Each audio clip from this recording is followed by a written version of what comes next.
नमस्कार, आदाब, सत श्री अकाल। स्वागत है दोस्तों आपका अपने YouTube channel study with Vinod Garhwal पर। साथियों, इस YouTube चैनल के परिचय में मैंने पिछले वीडियो में बताया था कि हम इस चैनल के माध्यम से राजनीति विज्ञान विषय का अध्ययन करेंगे। तो आज हम शुरू करते हैं राजनीतिक व्यवस्था से अध्ययन करना।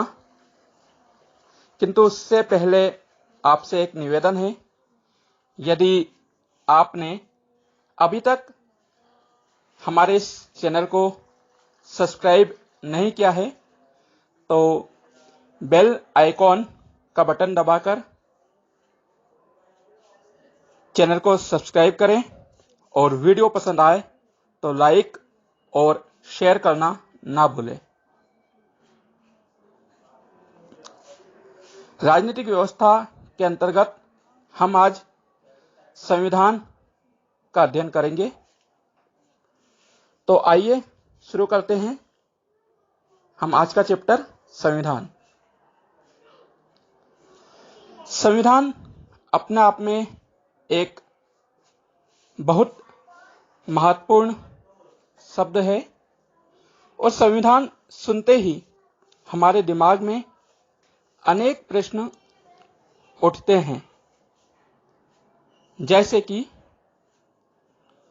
संविधान की उत्पत्ति कैसे हुई, इसका उद्भव कहां से हुआ, संविधान का क्या अर्थ होता है, संविधान कहते किसे हैं, संविधान की क्या परिभाषाएं होंगी।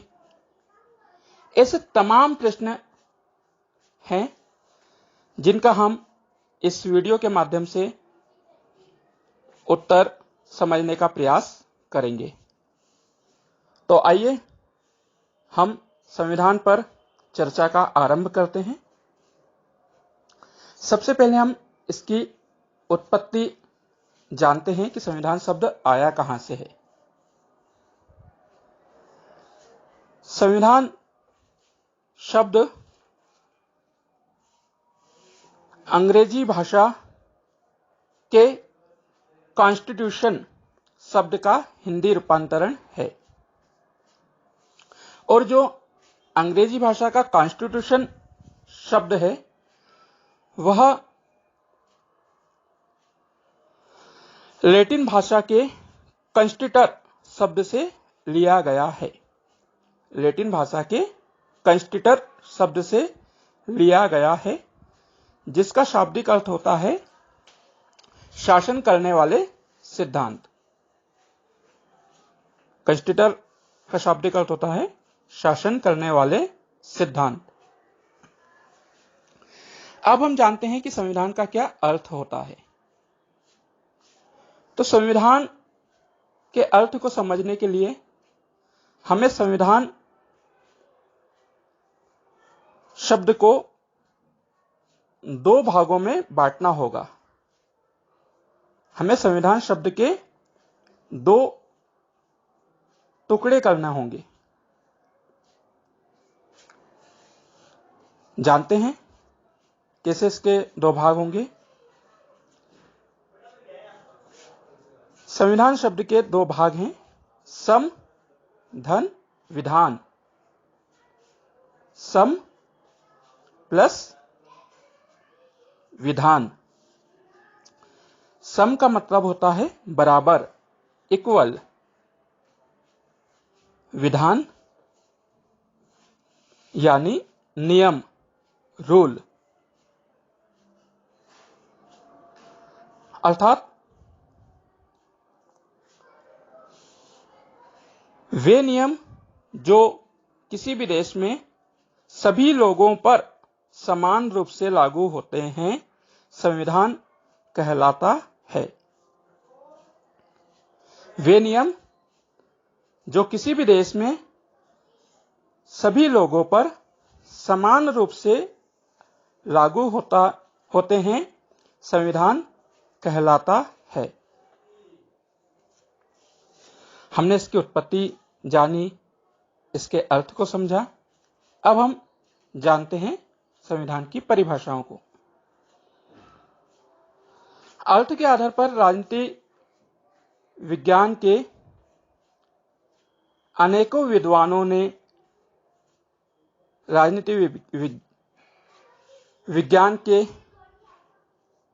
इस संविधान शब्द को परिभाषित किया है। संविधान वह नियमावली जिससे देश की शासन व्यवस्था संचालित होती है, संविधान कहलाती है। दूसरे शब्दों में हम देखें, नियमों का वह समूह जो किसी भी देश की सरकार को संचालित करता है, संविधान कहलाता है। और हम जानते हैं, नियमों का ऐसा दस्तावेज जो किसी भी देश को संचालित करता है, संविधान कहलाता है। उपरोक्त परिभाषाओं के आधार पर निष्कर्षतः यदि हम संक्षिप्त शब्दों में संविधान को परिभाषित करना चाहें तो इस प्रकार करेंगे। नियमों के संग्रह को संविधान कहते हैं। नियमों के संविधान को नियमों के संग्रह को संविधान कहते हैं। दोस्तों, यहां पर बताना चाहूंगा कि संविधान किसी भी देश की मूल विधि होती है या संविधान किसी भी देश का आधारभूत कानून होता है। संविधान देश की सर्वोच्च निधि होती है। संविधान के ऊपर ना कोई शक्ति होती है, ना ही कोई सत्ता होती है। तो आज के लिए इतना ही। यदि आपको वीडियो पसंद आए तो लाइक अवश्य करें। मिलते हैं फिर किसी अन्य वीडियो में नेक्स्ट चैप्टर के साथ। तब तक के लिए इजाजत दीजिए। धन्यवाद। जय हिंद, जय भारत। Pause button.